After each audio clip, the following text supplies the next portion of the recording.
Spreuke 28 vers 13 sê, hy wat sy oortredinge bedek sal nie voorspoedig wees nie, maar hy wat dit bely en laat staan sal barmhartigheid vind. Aan oortredinge het ons geen tekorte nie. Ons mens kan inderdaad sê dat die onkruid in ons tuine niks in vergelyking is met die onkruid in ons harte nie.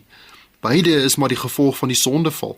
Daar in Genesis na die verbode vrug kies en keel toe is, lees ons, en aan die mens het hy gesê, omdat jy geluister het na die stem van jou vrou en van die boom geëet het, waarvan ek jou beveel het om nie te eet nie, vervloek is die aarde om jou ontwil.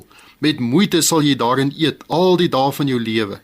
Ook sal dit vir jou dorings en distels voortbring, en jy sal die plante van die veld eet. Genesis 3 vers 17 tot 18. En aan dorings en distels het ons harte ook geen gebrek nie, nee. Die probleem kom nou in, dat ons nie van die onkruid in ons harte wil ontsla raak nie, maar dit eerder wil wegsteek. Die enigste weg, liewe luisteraar, is belydenis, om hierdie sonde maar na die Here toe te bring. Hy weet elk geval wat ons gedoen het en aangevang het. Ek het iewers die storie gehoor of gelees van 'n seentjie wat so 'n besonderse verhouding met sy pa gehad het. Sy pa het geboer en pa en seun het die plaas behoorlik geniet. Maar sy pa was verstandig en daarom was daar reëls om na te kom. Een daarvan was dat die seun nooit op of naby die plaas werf sonder sy pa se medewete met enige geweer mag teiken skiet nie. Maar soos dinge mos maar gaan, was pappa iewers besig met 'n sukkelende windpomp en Boeta besluit, hy gaan maar die windbuks gaan haal en geval iets vir die pot sy pad kruis. Nes pa altyd doen wanneer hulle gaan kyk na die beeste en daar 'n kans is dat 'n kudu skielik sy biltongdienste gaan kom aanbied. En dit was nie lank nie toe lê ons seentjie aan op 'n indringervoël. Hy was seker die skoot was raak, maar toe sy teiken wegvlieg, verander sy teleurstelling in skok, want in die agtergrond sien mens net vere waai, die haan se vere.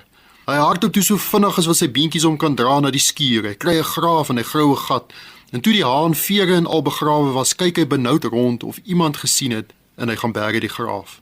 Hy was skaam en skuldig, maar een aand kon hy nie meer nie. Pappa, dit was nie 'n rooi kat wat die haan gevang het nie, dit was ek.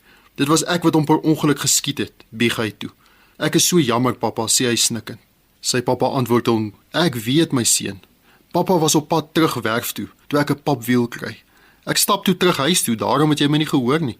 En ek was net besig om water te drink by mamma se wasbak, toe ek deur die kombuisvenster gesien het wat jy gedoen het. En geduldig het ek kanse geskep vir jou om te kom jammer sê. Ek is so bly jy het my seun. En so leer die storie vir ons, hy wat sy sonde bely en laat staan, sal barmhartigheid ontvang, liewe broer en suster in die Here. Nou leer die woord ons, as ons sondes bely, hy is getrou en regverdig om ons die sondes te vergewe en ons van alle ongeregtigheid te reinig. Amen.